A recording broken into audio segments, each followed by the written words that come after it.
Ikaw ba yung tipo ng tao na kapag sinaktan, nasaktan, ay tahimik ka lang?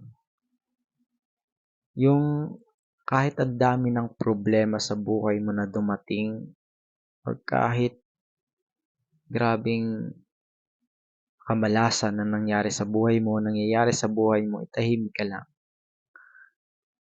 Or kahit may ginawang hindi mabuti yung kapwa mo sa'yo, ang tahimik ka lang. Ikaw ba yung tipo na yon? Kasi same lang din sa akin eh. Parang ganun din ako eh. Minsan nagiging ano din siya, may positive, may negative. At dapat ihiwalay natin yung pagiging tahimik na yun sa pagiging mahiyain. Tahimik lang tayo, pero wag mag-develop yun sa pagiging mahiyain. Kasi grabe din yung magiging mangyayari kapag naging negative yung pagiging mahiyain mo. Kasi may mga mahiyain na tahimik lang sila. Pero kapag may mga needs naman sila, 'di ba? Gusto nilang bumili, gusto nilang makipag-usap, eh ginagawa naman nila. Kasi minsan kasi iba yung tingin eh.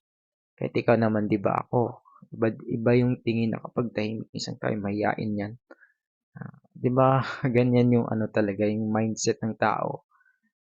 Pero may mga tao talaga na tahimik sila pero tahimik sila na makapal ang mukha. Lang sila, hindi lang napapagod, tinatamad lang sila, experience ko ha. Kasi ako, tinatamad lang ako, nakapagod lang makipag-conversation, sa habang conversation, parang ganyan. Kasi parang natural na sa'yo na kakausapin mo lang yung tao na yun or makipag-usap ka lang or lalabas ka lang or ganyan na ginagawa kapag gusto mo. Kasi komportable ka, tsaka dun ka komportable na mag-isa, kumain, man, nasanay ka, tsaka gusto mo na tahimik lang, na ayaw mo ng gulo. Kaya tahimik ka lang. May negative naman siya, may positive na result.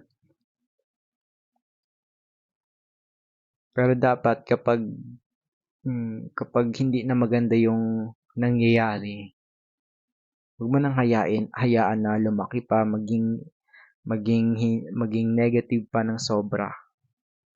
Okay lang naman maging tahimik kapag gagawan ka na hindi mabuti ng kapwa mo, okay lang. Basta wag lang yung sobra, wag lang physical, tsaka wag kang mag first move. Hayaan mo sila at maniwala ka sa karma. Karma na yung maggaganti sa'yo. Karma na yung gaganti para sa kanila. Hayaan mo yun sila pag gagawa sila ng hindi mabuti sa'yo.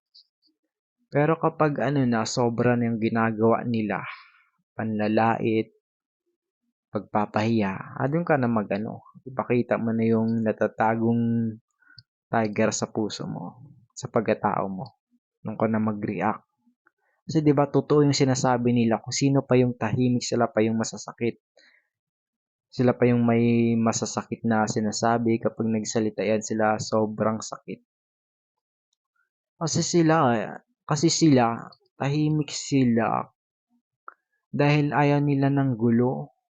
Kaibahan lang, pareho kayong tao pero ang kinaibahan ay mas mahaba yung pasensya nila kaysa sa'yo. Dapat maging kahit tahimik ka or yung ganyang ugali mo, huwag mong ikahiya yan. Dapat maging proud ka. Huwag mong sabihan ng negative. I-down yung sarili mo. Maging makontento ka. Maging masaya ka sa sarili mo. Love yourself first. Kasi pag ginawa mo yan, may magandang result sa sarili mo din base sa experience ko. Mahalin mo yung sarili mo, kung anong magandang katangian yung sarili mo, tahimik.